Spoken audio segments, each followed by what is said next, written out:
I'm Kelly. And I'm Leslie. And we're the Dollar Saving Divas. We know how hard it is to provide your family with everything they need while still being able to treat yourself. Everyone wants to be able to afford the most fashionable accessories, the newest styles, and those special evenings out without breaking the bank. That's for sure. Over the years, we've found some tips and tricks to make this luxury lifestyle affordable, and we want to share those secrets with you. In each of our podcasts, we'll be sharing our suggestions for luxury living for less. Everything from how to spot the secondhand deals to tips for maximizing your rewards points. We want to help you save money. Thanks for joining us. Now let's start saving. Okay, today's podcast, I love this because Leslie, you and I mean, this is so funny because we do all these things. We found some really great things from Redbook Magazine. I love Redbook Magazine. It gives us some great ideas and great tips. Yeah, absolutely. So this is called Speed Clean Your House in an Hour before company comes. So let's say it's 6 o'clock, your house is a mess, and you're expecting guests at 7. Okay, here are the tips. So and there's several tips that each take 10 minutes. So the first is you start at the front door because that's where your guests are going to come in. I never allow guests to come in like my garage through my back door. Oh, no, they always have to. Yes. No. That's where you're going to be hiding everything anyway. So I like to put a basket for shoes. You know, everybody usually leave your shoes at the door. Mm-hmm. Well, I leave them in a basket at the door because then when the guests are going to come, you just pick up the whole basket and shove it into the garage. So you don't have to be sitting there trying to find a laundry basket to put them all in. They're just always going to be there. Another great tip is load anything except decor. So you can take a laundry basket to do this. So on the pathway that they're, going between, I don't know about you, but everybody congregates in my kitchen. Oh, yeah. No matter. So who cares if you really clean the rest of the house? Cause they're not going to notice it. But the place where they're going to be, which is going to be the kitchen. So make sure the pathway to the kitchen is nice and clean and doesn't have a lot of stuff to it. Well, and the other thing is, I don't know about you, but my daughter is not exactly the most clean person in the world. So recommend that you close bedroom doors or doors to rooms that you don't want guests to either see because they're a disaster area, or you just don't want them going into it because, just close it. Yeah, just close the door.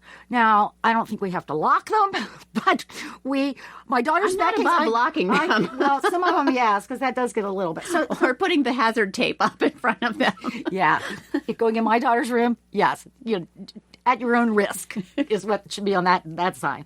Okay, so those are the kind of things that I do at the very beginning. Yeah. And we always used to put, I don't know if you did this, but we used to put a basket on the steps for the kids. So as they bring things down, then we would have the basket on the steps and we would just put things that needed to go up to their rooms in the basket. And then at the end of the day, it's like take the basket upstairs with you. I like that idea. Empty it out. That way you don't have this clutter all over the house. It's like if it belongs upstairs, it goes in the basket.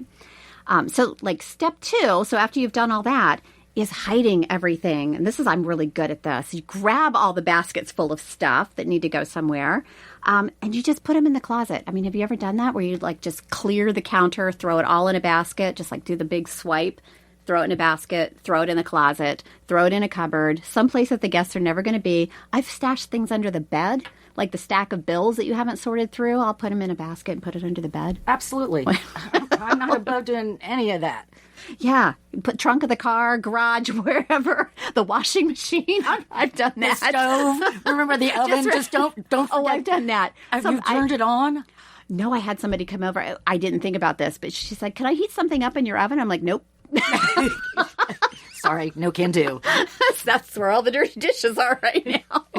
Nope, and it's not working. People think that they only do those kind of things like on TV shows. It's a reality. Oh, no, you totally do that. Oh, absolutely. Just remember, though, so you don't start the washer or turn on the oven with all the stuff in Particularly if there's any plastic in the oven. That would not be good. That would not be good.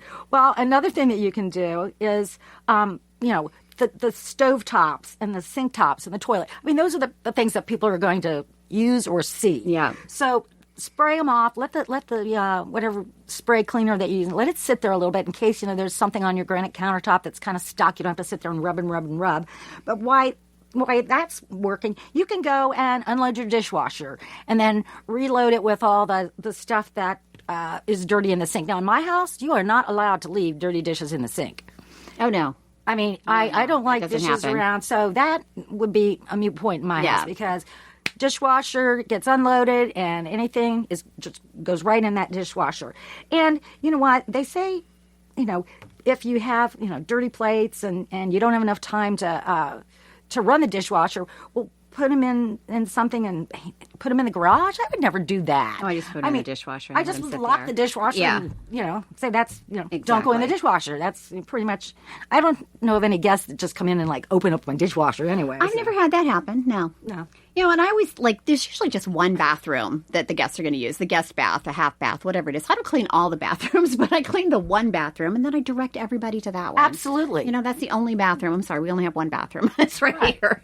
Well, and particularly if you've got a 2-story house or a 3-story, you're pretty much going to be on one floor. On one floor. And most So I people clean have a the one half bath. bath, and that's the only one. That's the one. Put some pretty guest towels out. Exactly. Make it smell good. For heaven's sake, put a nightlight or a candle in there so people aren't fumbling around in the dark in your bathroom. Don't you hate that when you go into a dark bathroom? And the first thing I turn on ends up being the fan. Right. And then, and then they're going, well, what are they doing in there? I was like, oh, I'm so Now embarrassed. put a nice little candle, a little nightlight in there. That's what I do.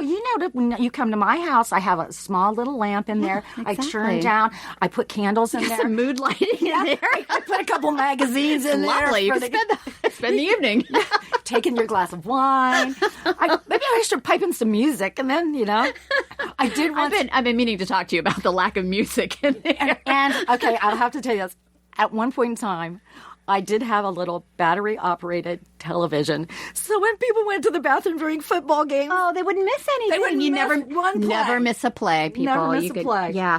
Okay, but the one thing we do you fold your toilet paper into points at the end? Absolutely. And I always put points on my toilet paper before guests come over. I swear, I think you and I are the only ones that appreciate, that's like being in a hotel. Exactly. And I know, but we fake out our guests because then they think we really cleaned or we had professional cleaners come in and clean that. It's the details, people. Just put the points on the toilet paper. And that obviously means we are over girls, not under girls, because you can't put points to the toilet paper. Over. Oh, yeah. And okay, now you have to, we were talking about the candle things. We talked about the toilet paper. Let's talk about, well, first let me talk a little bit about the cheating of the vacuuming thing. Oh, yeah. Just wipe up the floor of a little bit of stuff like just you use your Swiffer or whatever it is.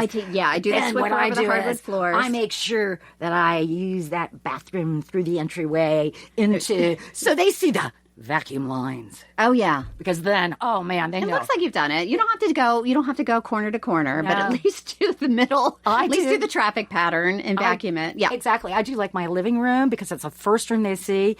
Actually, have you noticed I put stanchions up with the velvet ties now so you can't go in my living room? But nobody has like a pattern of footprint in my living room. But the other thing is, magic eraser. Mr. Clean's magic eraser. I love that. Like markings on the wall. Yeah.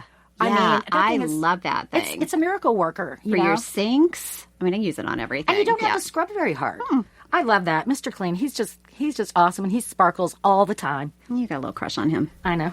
Yeah. It's the bald hair. It's the bald guy, but talk about, we were talking about the mood and the candles. Well, I always, because you want it to smell nice. So I use a lot of, I do the Febreze, I do the Glade plug-ins because, you want that fresh smell when somebody walks in. And so we do a lot of candles as well. However, we did have a candle incident. So for those of you who have pets, our cat decided to set himself on fire. He's fine. He's fine. For you animal lovers, he's okay. We put him out. So he's all fine. He snuggled up to the candle. He was trying to jump onto something he shouldn't have, and he backed up toward a candle, which we didn't think it was in a jar. It wasn't like a taper. It was a jar candle, but he just kind of like inched into it, and it didn't just smell very good. You can't get that smell out of the house. That burnt hair smell. So it's a good thing you have Febreze and Glade plug-ins because that helps. He didn't even know he did it. We put him out before he even realized anything happened. But man, wow. So you're up to about what? We're up to about 6:55. The last thing I do, because I'm bringing out the hors d'oeuvres and the appetizers and the cocktails. I have all stainless appliances in my house. And if everybody's going to congregate in the down. kitchen, yes, wipe down those stainless steel appliances so there's no fingerprints. And then all of a sudden people think, oh my gosh, she just spent hours cleaning the house for her beautiful. guests. Check for crumbs on that granite countertop. Oh, You yeah. can't see You do crumbs. you do that eye test like I I get do? down to eye level because we have the dark granite. You can't always see the Same crumbs. here. So I wipe it down, and then I get down to eye level and look across the kitchen island to make sure I didn't miss anything. Absolutely. Well, and then what you do is you turn down the lights there and you put more candles in your kitchen. Turn down the lights, the candles, last pass with the Febreze, the Swiffer dust cloths to get just dust the tabletops. You're good to go. chill the wine, and we're having a party. Have a party. Thanks for saving money with us. If you have money-saving tips you want to share, we would love to hear from you. We'll talk about them in a future podcast. Just head to our Facebook page at facebook.com/DollarSavingDivasCBus. Leslie, that's kind of long. We do have a link to our page in the podcast notes. When you subscribe to this podcast on iTunes or your favorite podcast player, these podcasts can automatically upload to your smartphone. Now get out there and start saving money. We want to hear from you.